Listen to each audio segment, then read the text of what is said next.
Welcome to the Emerging Civil War podcast. I'm Kris Mackowski, and joining me is Emerging Civil War co-founder Kris White. Kris, how are you today? I am well. How are you? I am doing really well because we're about to get dirty. We're going to talk a little bit about Ambrose Burnside and the Mud March today. And Kris, I know you're a huge admirer and have deep respect for Ambrose Burnside. What is it about him that you find to be so amazing? I think you're the Ambrose Burnside fan. You're the one who's always like, if you want to talk about Fredericksburg, let's talk about Ambrose Burnside, which is amazing because you're the Stonewall Jackson lover of us. But, I don't dislike Burnside like some people do. I think Burnside is that guy who does get a bad rap. He's not a good general, that's for sure. But the cards in many cases are stacked against him. In the Overland campaign of 64, he's his own worst enemy.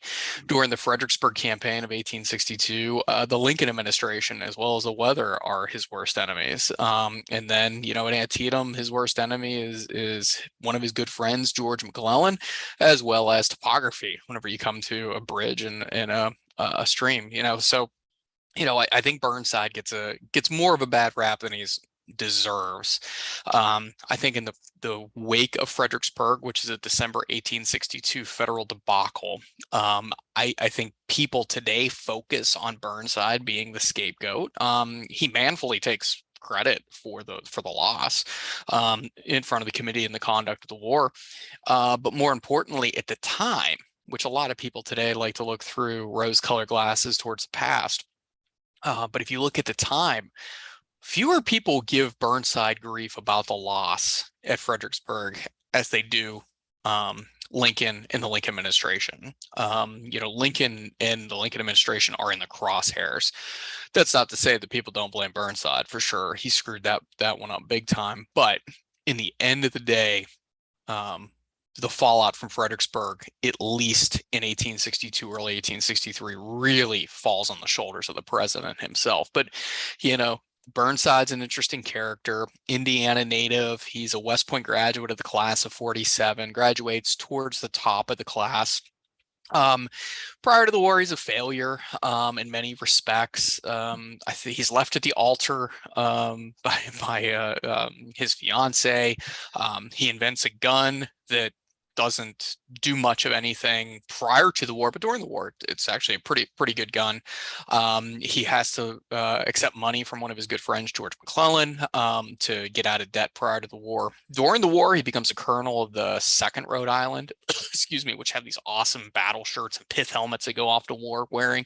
Burnside looks like someone who should be wearing a pith helmet with his facial hair. Oh, totally. He should be like on safari in Africa, or he should be, fighting out in India with the British Army with that. But, he goes off to war, becomes a brigade commander after getting his regiment, then commands successfully along the North Carolina coast, does well there, and then comes into the Eastern Theater of the Civil War, and that's just where the wheels come off every time he comes to the Eastern Theater. He'll command the 9th Corps famously. He'll command a wing of the Army at Antietam, and then he'll get Army command in November of 1862, taking over for his good friend George McClellan. So Burnside, I think, he is far from perfect. He's far from a good general, but he's a guy I think that gets a little too much guff from modern Civil War scholars, especially Civil War buffs, who know very little about him other than the Burnside Bridge and the assault at Marye's Heights. Yeah, and I think it's important to point out he doesn't get fired for the Battle of Fredericksburg, and if he was really the idiot that everybody tends to think he is, he'd have absolutely gotten canned. The Joint Committee of the Conduct of the War shows up in Fredericksburg and begins investigations days after the battle, and William Franklin starts taking some heat. The lack of pontoons starts taking some heat. And I think, as you say, people forget Lincoln takes some heat. I mean, he's the one who forced Burnside into Fredericksburg, even though Burnside said, I don't have good options. Can we take the winter off and regroup? And Lincoln said no. So, these are all sort of factors that are at play. And because Burnside stays in command, that sets him up for a second potential campaign. So what's he doing from the Battle of Fredericksburg through the rest of December and into January? Well, I think it's important to back up a little bit and look at Fredericksburg. So the Fredericksburg campaign starts in mid-November and ends in mid-December. So it's nearly a 1 month campaign. Most people focus on December 13th of 1862, which is the main battle itself, and they tend to focus on the Marye's Heights sector, where 30,000 Union soldiers attack a literal stone wall and heights on the western side of the city of Fredericksburg. In 7 waves of assaults, nearly 1 in 3 Union soldiers become a casualty. So we have these, 10,000-ish Union soldiers who fall around Marye's Heights. It's about 8,000. And then you have another 4,000 plus that fall on the south end of the battlefield. And you have this great memory battle that takes place in the midst of Fredericksburg. Many of the, soldiers both north and the south focus on Marye's Heights, where Burnside really had no opportunity to win the battle. On the south end of the field of places like Prospect Hill and the Slaughter Pen Farm, Burnside could have won the battle. He could have turned Robert E. Lee's right flank. He could have cut off 2 roads leading down towards Richmond, as well as the Richmond, Fredericksburg, and Potomac Railroad. And in fact, he breaks the lines there. It's the only short-lived victory there at Fredericksburg for the Federals. But both Union and Confederate soldiers after the war, or immediately after the battle, start to remember Marye's Heights. They talk about the Aurora Borealis coming across the battlefield. Some saying it's an omen for great victory for the Confederates. Others say it's the Union, weeping their dead. You have Confederates who fought 5 miles away south of Marye's Heights who want to be part of that famous Marye's Heights and say, oh yeah, we watched the Irish Brigade fight here, and we were up there fighting, and vice versa. The Federals do the same thing. So the focus becomes Marye's Heights. And today, for most Civil War buffs, the focus has become the battlefield itself. That they're focused on that battle. They're focused on December 13th, and that's it. That's Burnside's 77-day command. He is the shortest tenured Army of the Potomac commander at 77 days. But what happens at the time is that while Burnside is pulling back on December 15th and 16th from Fredericksburg, he crosses the Rappahannock River. He pulls back across the Rappahannock River under the safety of Union guns in Stafford Heights. Lincoln's fighting for his political life. The midterm elections hadn't gone well. And now there's a small coup d'etat that's taking place within the Senate and Congress, and that's led by the head of his Treasury Department, Solomon Chase. He's going in and saying that, yeah, this debacle, it's the fault of Henry Seward, who's the Secretary of State. This is Lincoln screwing up. This is Edwin Stanton screwing up, and others. And there is definitely definitely validity to that. But what Chase is trying to do is set his 1864 presidential run-up. So Lincoln is now internally dealing with a cabinet crisis, and he does so very deftly. He actually is going to get resignation letters from Seward. He'll get a resignation from Seward, like, I might be out of this whole game.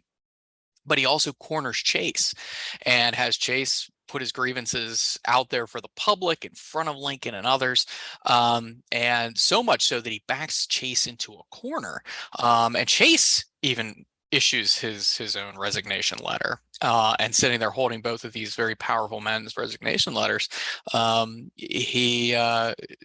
Lincoln, the power comes back to his side, so he's able to deal with this crisis. He's able to keep Seward as his Secretary of State. He keeps Chase as the Secretary of Treasury. Eventually, he goes on to become the Chief Justice of the Supreme Court, 6th Supreme Court Chief Justice.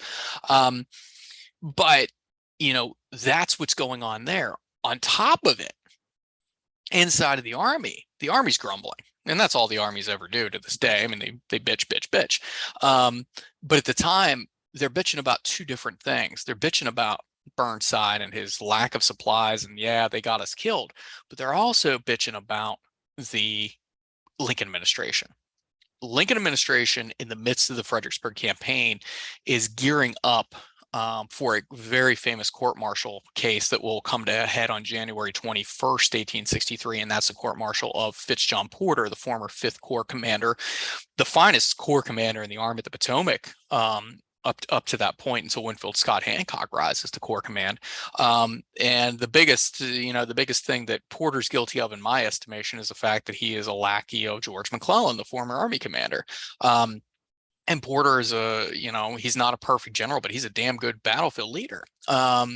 So we have that gearing up, and we have within the Army this argument of whose fault was this.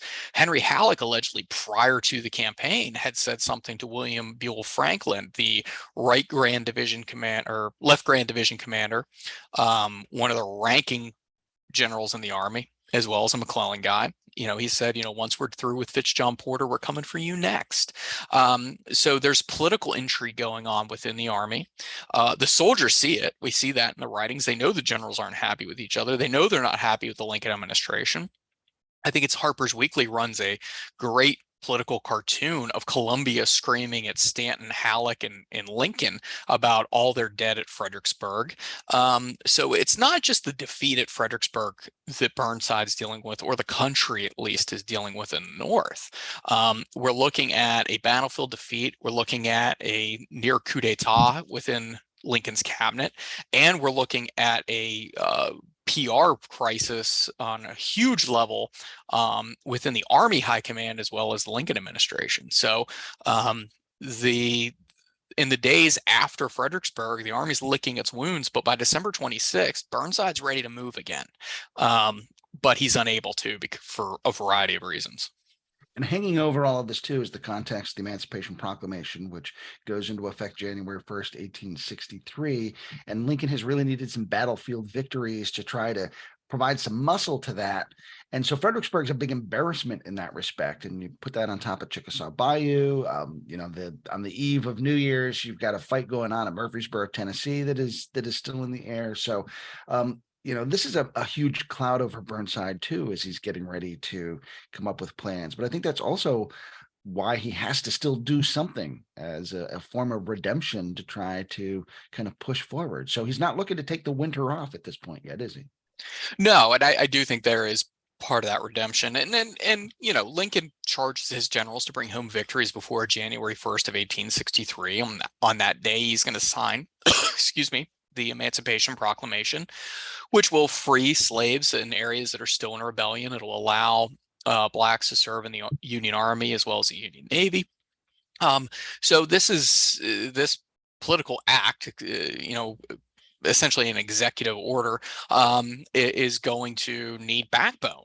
And to give it backbone, where do you turn? You turn to the military, and you have these armies campaigning throughout the South. I think this is something that's also overlooked when you look at the Fredericksburg campaign, that there are other Union armies moving, one into Middle Tennessee, one moving down the Mississippi River towards Vicksburg.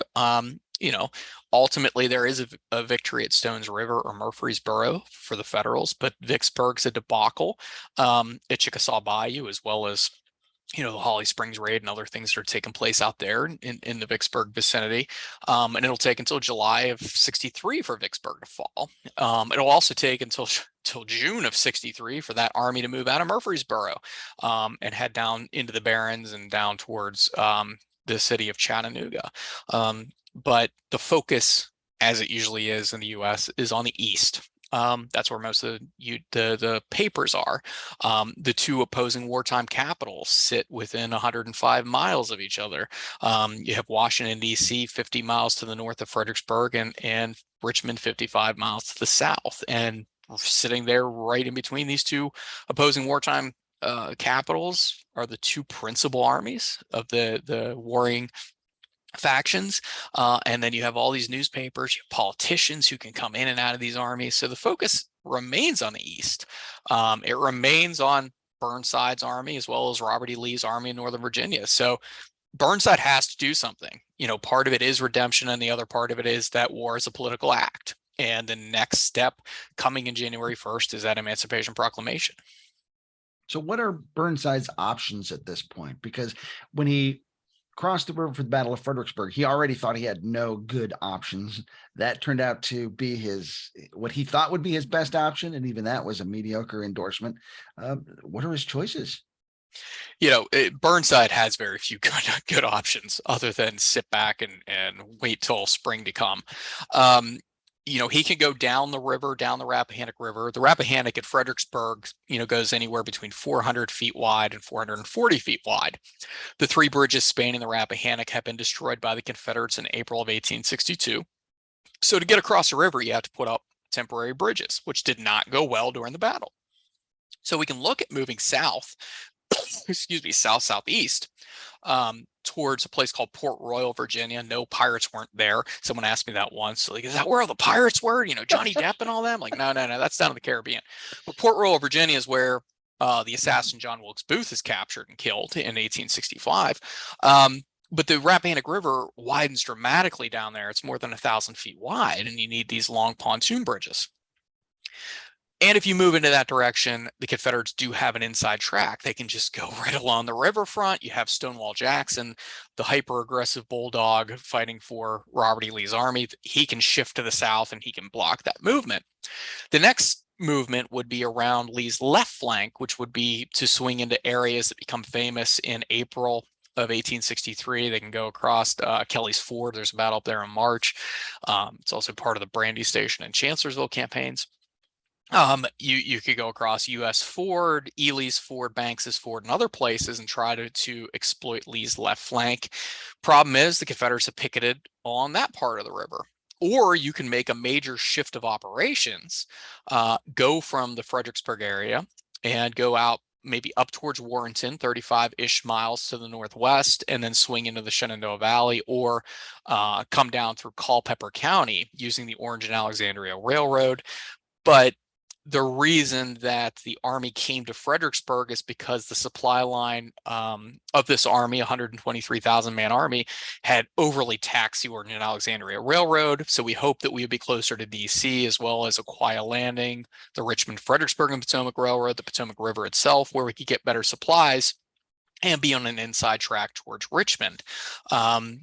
So that's really not a great option. What Burnside ultimately decides on is what Joe Hooker will do in April of 1863. And that will be to try to turn Robert E. Lee's left flank and come across the river fords at places like Banks's Banks's Ford, United States Ford, and other fords like that, cross the river, dislodge Robert E. Lee, and to do battle somewhere else that was not the Marye's Heights sector at Fredericksburg. One of the things that I've always found ironic is that Joe Hooker, as soon as Burnside's army gets stuck on the north bank of the river, can't get across, he starts looking at options. Joe Hooker says, hey, why don't we go back upriver and use some of these upriver fords, which is exactly what he'll do for the Chancellorsville campaign. And Burnside said no, because he was worried about the Confederates defending those river crossings, as you mentioned. And it's also a little tougher to get across the river at some of those places than people tend to think. And you have talked a lot about, you have to do an entire military crossing. It's not just we're going to walk our guys across, but we've got to get our equipment, we've got to get our artillery, we've got to get our supplies. And so you have to be very picky about which fords you're able to use. And Burnside the whole time is worried if there's bad weather and we get across and the river comes up, our guys would be cut off. And he's going to be plagued by weather, as it turns out anyway. Well, I think that's what people underestimate. It's like, oh, look at the Antietam Creek. You can just wade right across that. Yeah, well, there's people shooting at you. Like, it's not that you're wading across a creek. You have to wade across a creek with 60 pounds of equipment in wool. And if you've never worn wool and you've never worn brogans, yeah, go do that. And get into a river and see how much water that thing's going to soak up that uniform. So that's bogging you down. You go across a muddy creek, the mud of a creek bed in flat shoes that are basically dress shoes. Brogans are a pain in the ass to wear. If you wear them anywhere other than like grass, you're going to fall on your ass. Like whenever you go into a McDonald's with those things on, not that I've ever done that, and you step on linoleum, you're going to fall right down. I know Civil War soldiers weren't dealing with linoleum, but then on top of it, you got someone shooting at you. So, this is the same problems that the Allies have during any of their landings in the Pacific or the European theater of operations in World War II. You have to send a force across to establish a bridgehead or a beachhead to push that enemy force back far enough or to keep their attention shooting at the people on one bank while your engineers or the Navy or whoever you're working with can finish your bridge or finish your beachhead or finish whatever you need to. So it's not as simple as just across that river. A cow can do it, that's famously made by Fredericksburg. It's like, yeah, great, but no one's shooting at the cow. And you tend to piss off Confederates if you try to come to their side of the river. Yeah, there is a lot of status quo going on along the Rappahannock River, made famous by some of Mort Kunstler's terrible paintings, as well as Godson Jackson, the movie, and other things. But that's a status quo because these guys don't want to shoot each other. Now, as soon as there's a threat, yeah, you turn into a military operation and the status quo goes down, and you break that unofficial peace. So yeah, it drives me insane whenever someone stands at Antietam is like, Burnside's an idiot, his dudes ford the river. Yeah, okay, there's a bunch of pissed off Georgians down there. Go deal with them. Or you got to go across the river here. Hey, look, there's a bunch of Mississippians and Floridians up here at Fredericksburg. They have something to say about it. And it's not as easy as it, said than done. It's not the D-Day operations to move basically 3 small cities across the English Channel, but you're trying to move 123,000 men plus tens of thousands of horses and mules, wagons, artillery pieces across a river. Oh, and then by the way, I got to do battle with them. And oh, by the way, I got to supply these guys. Oh, and I have to communicate with them. And I don't have cell phones, walkie-talkies, or anything else. So, it's easy to wave your hand. It's easy to say that these guys are stupid or that I would have done this better. Mr. Joe Hooker loves to say that. Right. But at the end of the day, it is a huge military operation that has to be undertaken, and they're doing it in the days before modern communications, computers, or anything else you could think of. Yeah, I think people forget you can't get out your smartphone and look at the weather and see what the radar is going to say for upriver. So these guys are really kind of having to guess what the weather might do, and they have to really take that into account because a heavy rainstorm upriver in the Rappahannock brings that river up fast. And, your guys can be isolated on one side of that or the other pretty quickly. And then what do? So you really have to keep that always in the back of your mind as you're making plans to get across that river. What are your contingencies and how do you keep your guys safe? One of the things too that I've always thought about as something pretty interesting with the river is you go downriver toward Port Royal, as you mentioned earlier, and it gets wider, it gets deeper. There are actually places that Burnside could have crossed and used naval support to help him because of the way the rivers bend. But he would have to do all that out in the open. In fact, he'd looked at Skinker's Neck as a possible crossing point, and as soon as he started to move, Confederates shifted, gave away his position, and so any element of surprise or secrecy he would have had would have been gone. By moving upriver, he still has a little bit of secrecy, but parts of his army are still visible from the south bank. So when he finally does decide to move, Kris, does he have any secrecy? Does he have any element of surprise? Is this turn out to be a good option for him? Yeah. So to excuse me, getting over a cold. To back up for just a minute, Burnside's not only fighting against Robert E. Lee and his Confederate Army in Northern Virginia, he's also fighting against his generals. While Lincoln's dealing with this mini coup, so is Burnside. Burnside has an uprising, if you will, within the Union's 6th Army Corps. There's grumblings within the entire army, but the 6th Corps is a hotbed of hot heads. And a few of their generals will go up to D.C. at the end of 1862 and go directly to the president, jumping that chain of command. And, Burnside is caught unaware that 2 generals, John Newton and John Cochrane, will arrive at the executive mansion, today we call it the White House, meet with Lincoln, meet with other high-ranking officials, and basically say the army doesn't have any confidence in Ambrose Burnside. So Burnside on December 26th is making plans to move around Lee, not fight at Fredericksburg, which essentially he had told Abraham Lincoln, like, man, if I fight at Fredericksburg, man, that's so dumb that Robert E. Lee won't even expect it. And it's like, man, that's a great way to fight a battle. It's so stupid they won't see it coming. But now he's like, okay, that didn't work in early December. Let's go around Lee's left flank.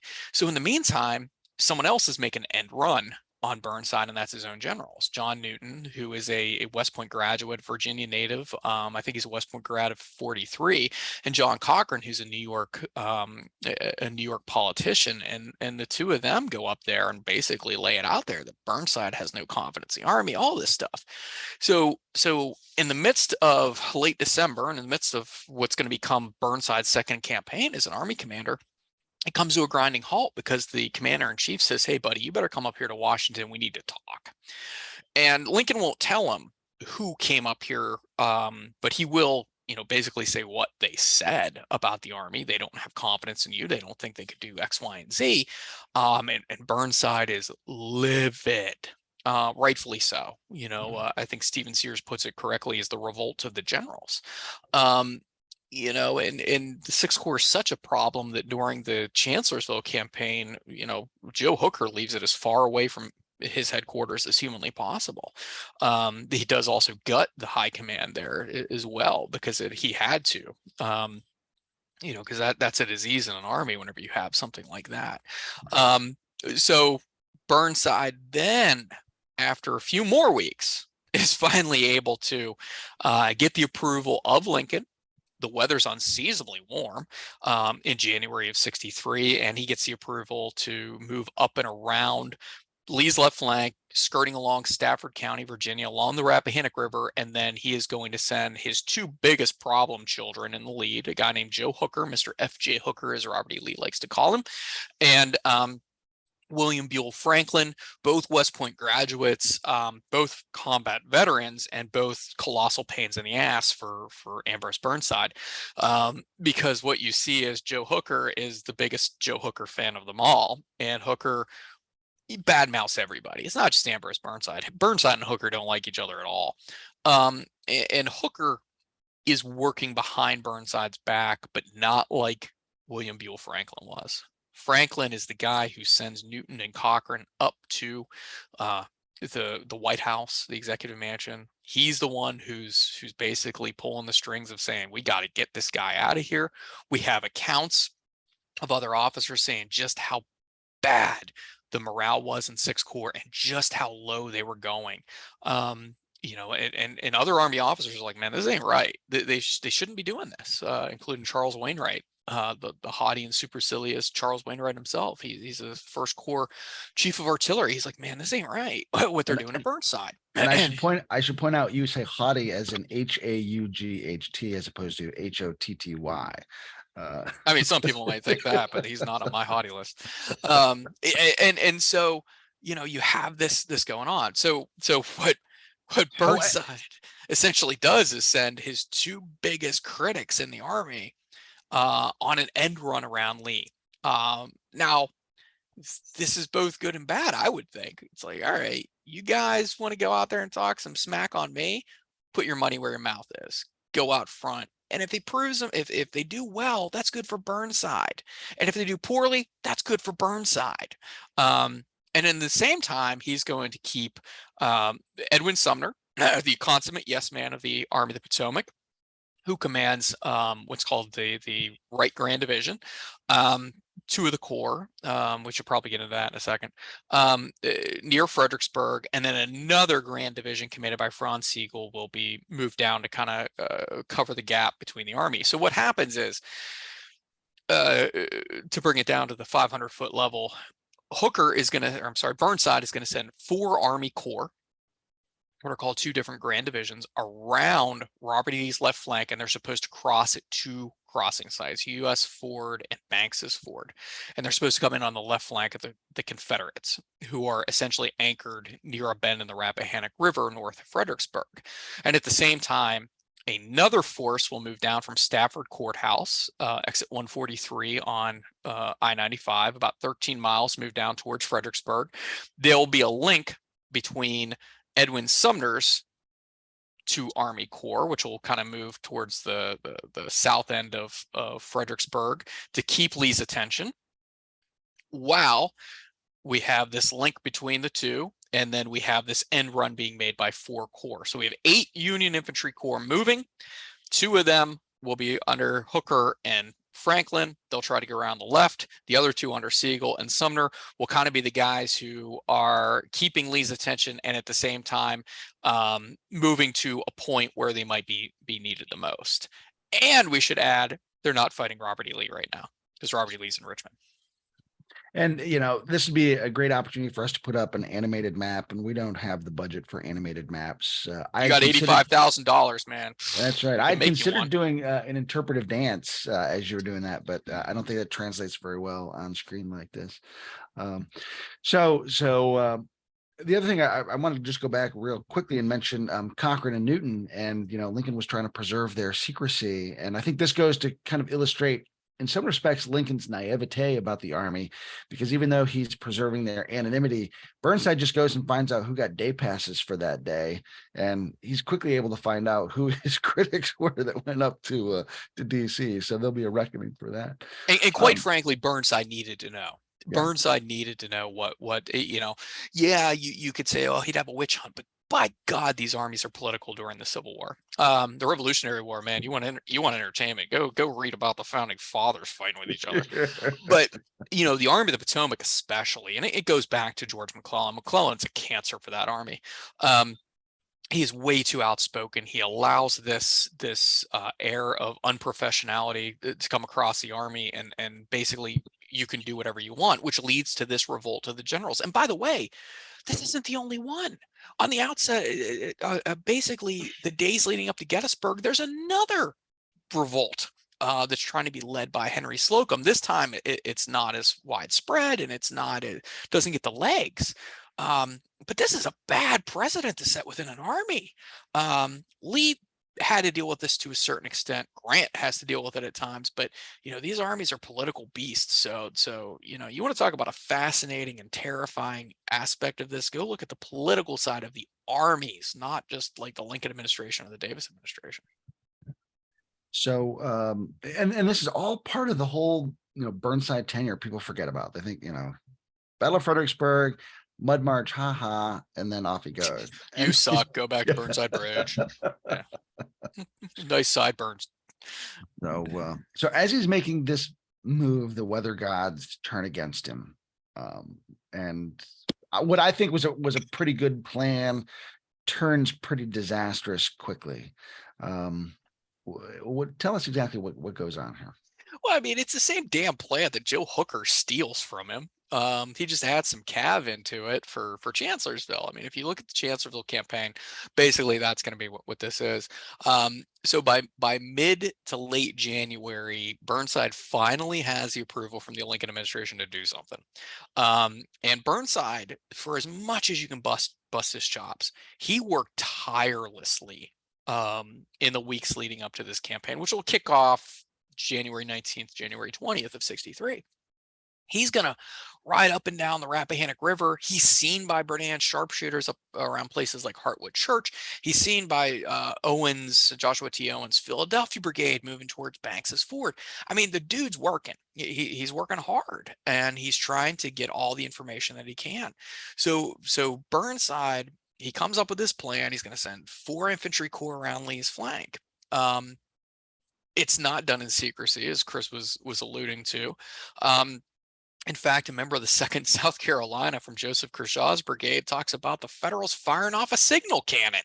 And that's how they knew that the Federals were starting to move. And the Confederates literally sat on the banks of the river and watched columns marching along the Rappahannock. Excuse me. So much so that they're like, hey, they're going that way, guys. Yeah, they're going that way. So ultimately, Burnside, he tries to put everything together. He thinks that he has a pretty good plan. Unfortunately for Burnside, he's a terrible administrator. On top of everything else, he doesn't understand logistics in any way, shape, or form. The army is ill-fed. The pontoon trains aren't where they're supposed to be during things. It's a messed up situation for the army from top to bottom. But Burnside tries. I think this is the nicest thing I can put it. Burnside tries. He meant well. Yeah. So he starts to shift the army. They fire the signal gun according to these Confederates, and they start to move.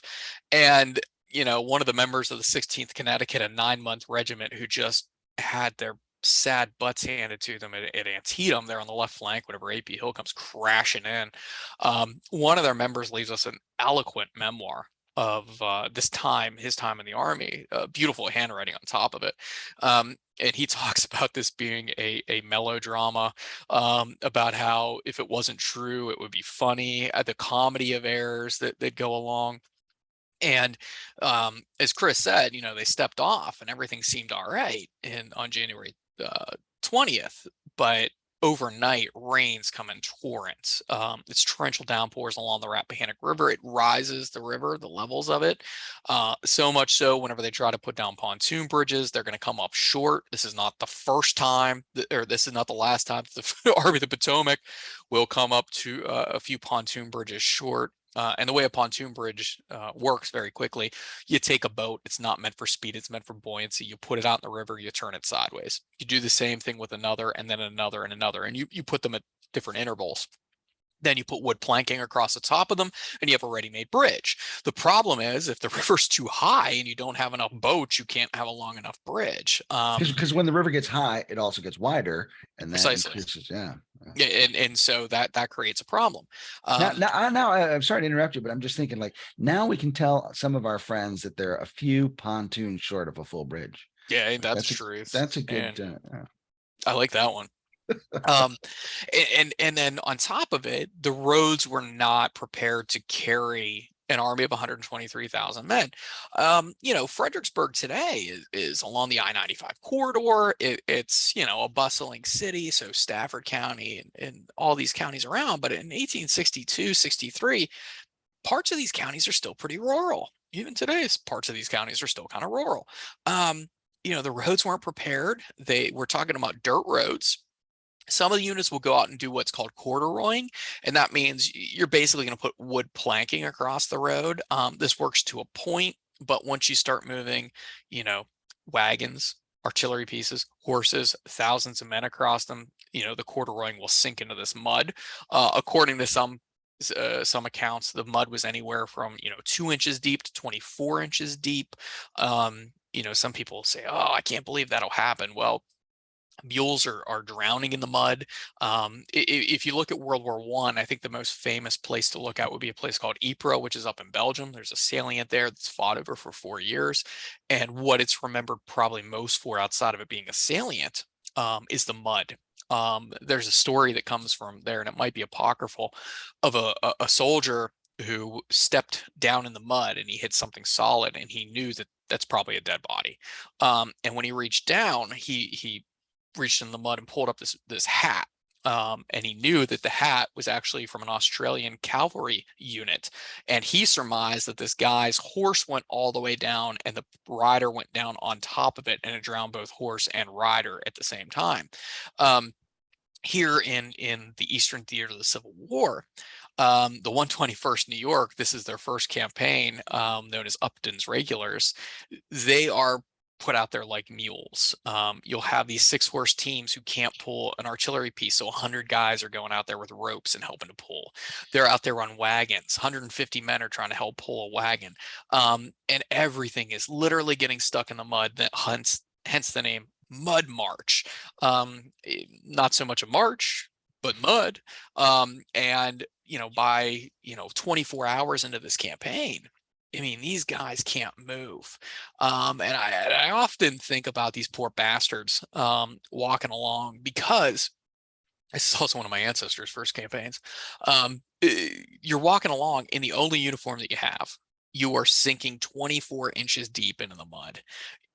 What you're in wool, like I talked about earlier, it's soaking everything up. So think about this. I mean, when you go to sleep at night, you're going to be freezing. It's raining. It's getting cold. You're wet.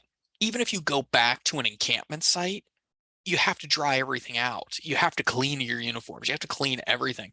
I mean, this is just a massive pain in the ass. This is not like whenever a unit's pulled off the front line in World War II, or even today in Afghanistan, when we were in Afghanistan or Iraq, where they could go back to the supply depot and get a new uniform right then and there. These poor guys, they had to make some of these uniforms last for 3 years. They could go to a sutler and buy some other things. They could do some other stuff, but to put yourself in the shoes of these soldiers, which are now stuck in the mud and probably have no shoes, you are just covered. It's not just going into the rain, and it rained in torrents. You're going into the mud, you have no reprieve from it. Even if you put up your tent later on, you're going to be on wet ground. Some of the soldiers talked about being in inches of water. They go to sleep, and then the next morning they're literally in inches of water. So everything is going to be soaking wet. And on the south side of the river, the Confederates are just sitting there watching. They're heckling. They're painting things, Burnsides stuck in the mud on the side of barns and doors and things. So, you know, you got to leave it to the Confederates to have a sense of humor while the Burnside's army is just plodding along. Yeah. And I think that the stereotype is, you know, people think all these guys are plodding along and they're muddy and they're wet. And I think you've painted a really good picture of the misery of what that was really like for those men. And so then that, you know, absolutely affects your operational abilities. You know, do you think you can just throw these guys into battle, you know, in the middle of the rain if you can get them where they need to go? So of course this campaign doesn't go anywhere, but I think there's a lot more to it than people realize. Just then, like, oh, Burnside got stuck in the mud and had to turn around. You know, you can't move, your guys are miserable, everything's wet. Well, I mean, you're fighting the elements. Yeah. Some of the units are fighting hunger because they're not being supplied properly, and now you're expected to go fight the enemy. You know, so the soldier can only take so much. And after the thrashing they had at Fredericksburg, which is the greatest panoramic view of the war, you know, this ain't helping. This ain't helping at all. You know, and then on the Confederate side, they're not fighting Robert E. Lee. I mean, really, they don't make contact with the enemy, really. Lee's in Richmond, and his second in command, James Longstreet, is watching all of this take place, and he sees the Federals moving around the left flank. He also sees some movement down towards their right flank, and Longstreet has a fight of his own, and that's against Stonewall Jackson, because Stonewall Jackson doesn't play well with anybody. And Jackson, who's chafing that he is not in command of the army here. Longstreet is Lee's second in command. Most people think it's Jackson. It is not. And Jackson is going to start fighting with Longstreet. He's like, I want to move my army down towards Port Royal. And Longstreet's like, no, no, no. Look at all these guys going around our left. That's where the battle is going to take place. And it got so ugly that Robert E. Lee is pretty much, to paraphrase, is like, I can't leave you two guys alone for a second, can I? It's like, you know, dad coming back after the two sons are, you know, wailing on each other. You make me pull this army around. Yeah, I mean, and you know, you have this problem, and Jackson being a problem for the Confederate Army is a whole nother topic for a whole nother time. But you know, even if Burnside gets across the river, you know, they have to fight all these elements, but it's intriguing. I don't play many what ifs, but I mean, think about them having to make contact without Robert E. Lee on the ground, Longstreet in overall command, and Jackson not wanting to play with him. We've seen Jackson; he does not play well with others. You know, how effective would that Confederate army have been if Burnside's able to get across the army or across the river? But to me, for as much as people make fun of Burnside and the Mud March and everything, after basically 72 hours, Burnside has to call this off. But I will challenge folks who are going to make fun of Burnside. I will challenge this. It's actually better that he calls off the campaign when and where he does, because if he got across that river and all that weather came after he got at least a portion of that army across the river, it would have been detrimental. And it actually would have played into one of the reasons he didn't want to do this during the Fredericksburg campaign, because he worried about a portion of his army, if he moved around Lee's flanks, getting cut off because the river would rise and weather coming across the Rappahannock River Valley. So it might be, here's the silver lining for the Federals. This might be a blessing in disguise that they didn't get across the river sooner, because we could have lost, you know, 2, potentially 4 Union Corps if they got stuck on that side of the river. So he turns around, they get back to their camps, they try to settle in inches of rain, as you had mentioned. And this essentially turns into the swan song of Ambrose Burnside. Is it the Mud March itself that does him in? I think it's his reaction to the Mud March. He was on thin ice, no pun intended with the cold weather, but he issues what's called General Orders number 8. And this is the house cleaning of house cleanings. He goes after Joe Hooker, William Buell Franklin, John Newton, and a slew of other generals, relieving them of command. And he has no authorization to do so, which is ironic because he's in charge of the army, but he needs presidential approval to do so. And he's reminded by, I believe, a newspaper correspondent of all people, Henry Raymond, that he has to go and ask the president for this permission. So very long story short, Burnside just loses his shit and just goes crazy, writes up General Orders number 8. He says if Joe Hooker tries to turn against me, he'll be swinging at dawn. I mean, he's ready for a fight, and not against the Confederates. And then when he's reminded that, hey, buddy, you can't do this, you got to go ask President Lincoln, he goes to Lincoln and he's like, yeah, that's how I picture him, like the Tasmanian devil. And Lincoln's kind of like, yeah, that's not going to happen. And at that point, Lincoln doesn't have a choice.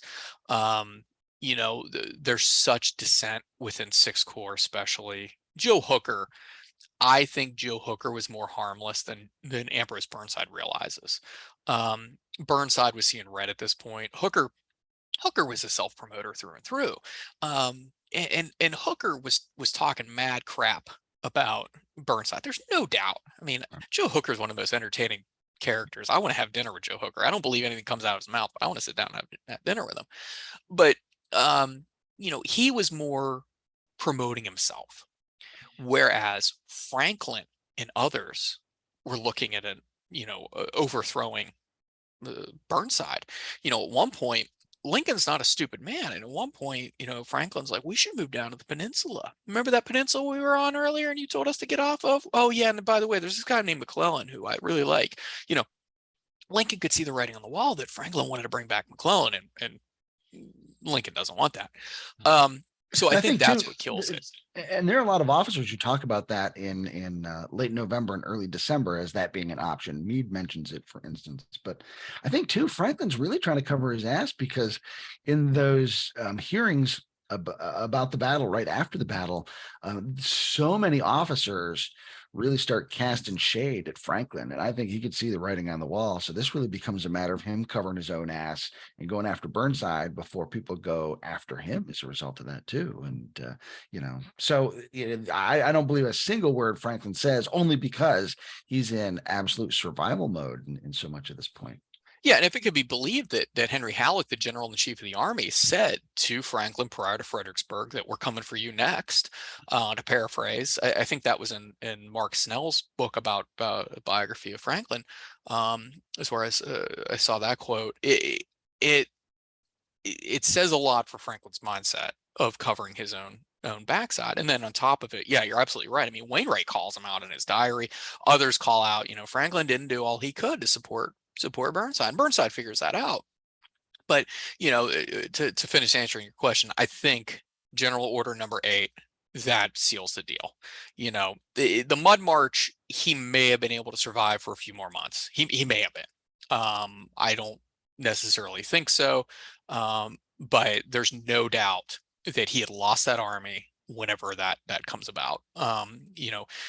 He handled everything else so well up until that point. He handled the Joint Committee on the Conduct of the War well. He handled the criticism earlier in December and early January well. But, he's human and you can't blame him. So, who are we going to turn to? Just a huge slap in the face to Ambrose Burnside, Mr. F.J. Hooker. Yeah. Which a conversation for another time. But at that historical moment, probably the best choice you could have made for what he does to the army over the rest of the winter. I mean, he really saves that army. Joe Hooker has a swagger to him, a braggadocio, as one man put it. Yeah, he's a braggart for sure, but that's what the army needed. Their spirits have been broken. You have to remember, in June of '62, they're within 7 miles of Richmond. And then by September of '62, their backs are to D.C. Then they go to Fredericksburg. Then they watch thousands of their friends be slaughtered at Marie's Heights and at Prospect Hill. Then you endure the Mud March after they had taken away McClellan. He wasn't everybody's favorite, but a lot of people like McClellan in the army. So it has just been one thing after another. And so when Hooker comes in there, talking a big game and able to feed and supply this army, unlike Ambrose Burnside was unable to, it went a long way. So the army that wins at Gettysburg is largely the army that Hooker put back together, and it comes in the wake of all of these just terrible decisions by the Lincoln administration, Burnside, as well as some of the Army high command on how they commanded things. So, and I do just want to add, this was not done in a vacuum. Soldiers knew this crap was happening within the Army. They knew it. They write about it, some of it in post-war years. So it's, of course, hindsight's 2020. But there is a sense of things are not going well at the time, and that their generals were up to no good. So Burnside actually doesn't get fired. He does tender his resignation, which Lincoln accepts, and he gets transferred to the Department of the Ohio, where he gets to spend some time in the fabulous city of Cincinnati, planning for the eventual arrival of the Bengals. And the Bungles. Yeah, the Bungles. Is involved with the Knoxville campaign. Ninth Corps goes and helps out with the Vicksburg campaign. He'll eventually come back for the Overland campaign, and things don't go very well for him. What's the long-lasting legacy of Ambrose Burnside for us to consider today? Well, you bring up an interesting point, which I skipped over, and it wasn't the fact that General Order Number 8 ends his career, or at least as the career as the Army of the Potomac commander. He also told Lincoln, here, you either install General Order Number 8, or you take my Major General stars from me. He gave the president an ultimatum. And the president's like, I'm not doing either one of those things. So he accepts his resignation as an Army commander, like you said, but he goes back to his old Ninth Corps. He assumes command of them. Basically, is the Army of the Ohio, or Department of the Ohio. He's transferred out to the west, and then comes back to the east. I think that, unfortunately for Ambrose Burnside, he is remembered for his Civil War career rather than his post-Civil War career. He's very successful after the war. He's one of the founding members of the National Rifle Association. I think he's either the first president or one of the early presidents. I'm working without a net here. He goes to Rhode Island. He becomes a senator up there. I mean, he's very successful after the war. He's also gets elected governor too. Yeah. He's governor of Rhode Island. He's a guy that people like overall. Contrary to Joe Hooker and William Franklin, most people like him. He reminds me of G.W. Bush, where even if you didn't like his politics, people liked him as a person. They wanted to sit down, they want to have a coffee with him, they wanted to get to know him. So I think that between the Burnside Bridge, between the Fredericksburg campaign, he's turned into a comical character, which I think is unfortunate for him and for history. If I had a quarter for every time somebody walked into the Fredericksburg Visitor Center and said, "Oh, there's that idiot," I'd be very rich. But I think his legacy, unfortunately for him, is a bridge and a stone wall. A bridge at Antietam and a stone wall at Fredericksburg. And there's more to the man. Now, granted, he'll come back to the Eastern Theater in 1864. He's an independent commander, technically, in the Army of the Potomac. He'll eventually be folded back into the Army of the Potomac. He doesn't do well on the wilderness. Day after his birthday, no less. Yeah. Happy birthday, you're being demoted. and he doesn't even want to be in the Eastern Theater either. He comes back. He doesn't do well at Wilderness. He does okay at Spotsylvania. Some of his guys at North Anna aren't doing well. James Ledley. And then, of course, he's the scapegoat for the crater.